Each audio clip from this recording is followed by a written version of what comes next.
Doing mathematics means, above all, proving what one claims. We have seen that the stereographic projection sends circles on the sphere, not going through the pole, to circles in the plane. And now we are going to prove it.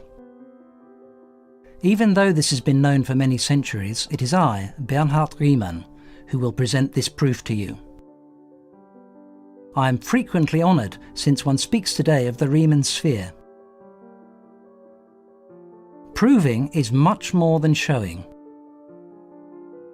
It is not enough to see in a movie that some curve looks like a circle, to be sure that it is indeed a circle.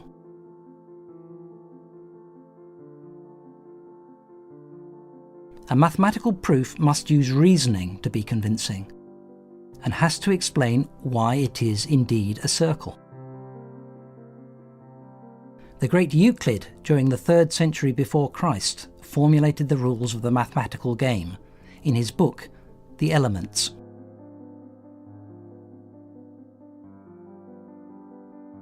A proof has to rely on facts that themselves have to be proved. But one has to start with something, so that some statements have to be accepted without proof. These are the axioms. Therefore, mathematics appears as a gigantic construction whose foundations consist of the axioms, and such that each brick rests on the previous one. In order to prove the theorem about the stereographic projection of circles, we should, in principle, start with the axioms. Of course, we have no time for that now. We will assume that we already know the theorems of geometry which are studied, say, in secondary school, and we will prove this theorem.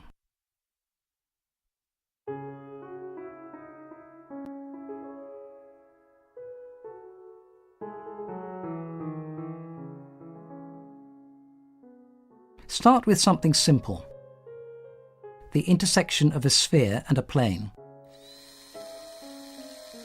We see that if a plane cuts a sphere, and if it is not tangent to the sphere, then the intersection is a circle.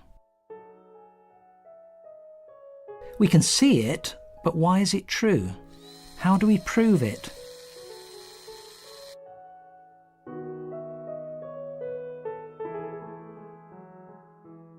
Well, let's consider an arbitrary plane, coloured in blue. We can draw the perpendicular from the centre C of the sphere to the plane.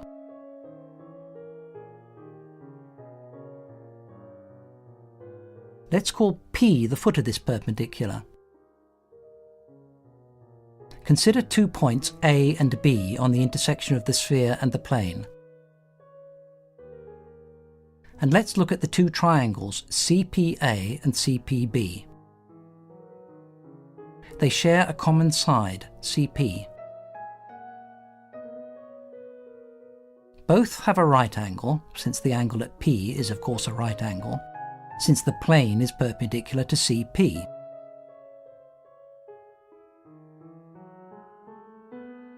But note that the hypotenuses AC and BC have the same length because A and B are on the sphere and are hence at the same distance from the centre C. But remember Pythagoras' theorem. Since our 2 right-angled triangles have 2 sides of the same length, their 3 sides must have the same length. Hence, we have proved that PA and PB have the same length. That is, that A and B are on the same circle with centre P, in the blue plane. Therefore, we have proved that all points which are both on the sphere and the plane belong to some circle. Does that imply that all points on this circle are on the sphere and on the plane? A priori, no. We still have to prove it.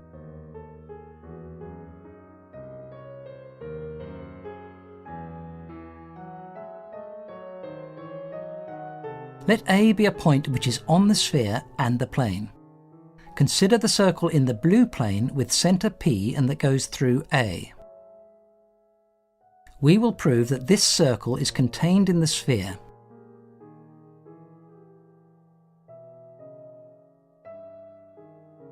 Let B be some point on this circle. Look at the two triangles CPA and CPB. They share a side, CP. Both are right-angled triangles since the angle at P is a right angle. But the lengths of PA and PB are equal, since A and B are on the same circle with centre P.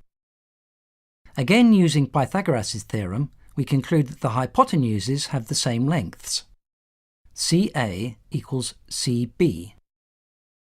This means that the point B also lies on the sphere, since it is at the same distance from C as A.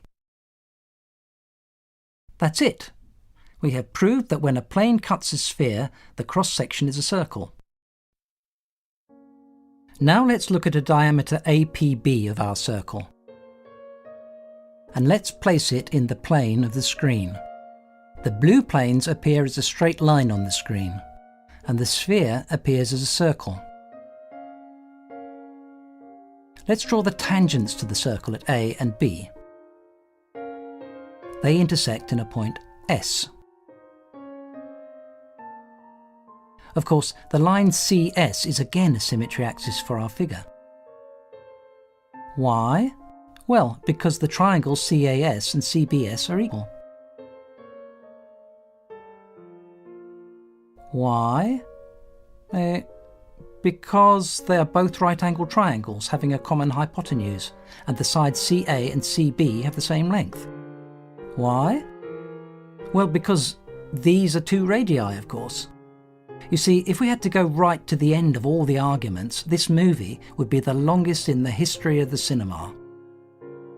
Look, we have just proved that any circle drawn on a sphere can always be thought of as the contact locus between a cone of revolution and a tangent sphere. If you like, the sphere is like ice cream in a cone. Well, we mustn't forget what our aim is: to show that the stereographic projection carries circles onto circles. Let's first prove what mathematicians call a lemma. Here is the tangent plane to the sphere at some point A, seen from the side.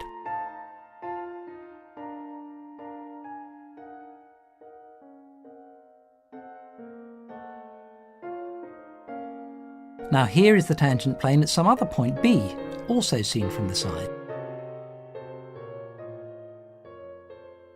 These two planes intersect on a line D, but at present we only see one point, since this line is perpendicular to the screen. The figure that you are looking at is symmetric with respect to the bisecting line of the two lines that we see. This three-dimensional picture is symmetric with respect to the bisecting plane of the two tangent planes.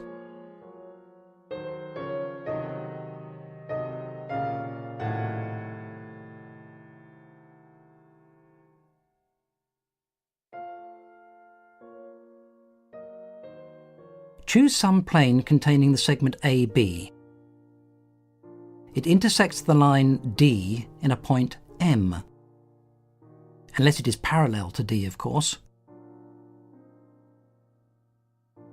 The symmetry of the figure with respect to the bisecting plane shows that AM and BM have the same length. The triangle ABM is isosceles. Here it is. That was our lemma. Well, now we can prove our theorem using what we have just learnt.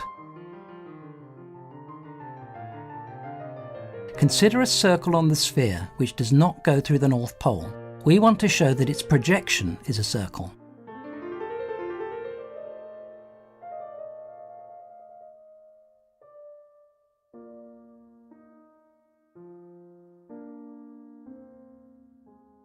Look, if instead of projecting onto the tangent plane to the South Pole, we projected onto some other parallel plane, the famous theorem of Thales would imply that all the projections are similar.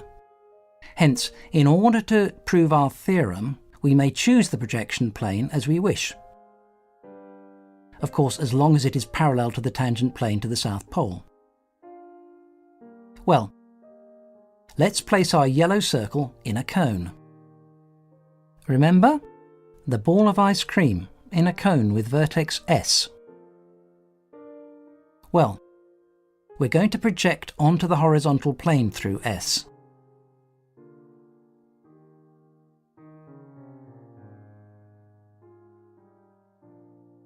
The point B projects onto a point D. But look at the figure. The triangles AMB and DSB are similar. Why? Well, again, Thales' theorem. Do you agree? Now, remember our lemma. The triangle ABM is isosceles. Hence the same is true for the triangle BDS, so that BS has the same length as DS.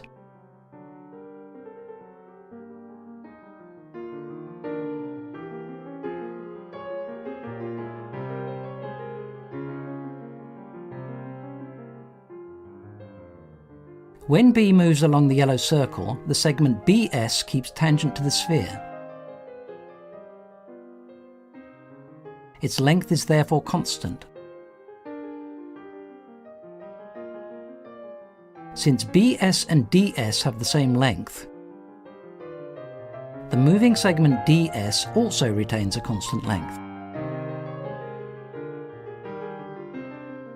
Let's see. Saying that DS has a constant length means precisely that D describes a circle with centre S, so that the projection of our yellow circle on the horizontal plane through S is contained in a circle. We have seen that by Thales' theorem this implies that the projection onto the tangent plane to the South Pole is also contained in a circle.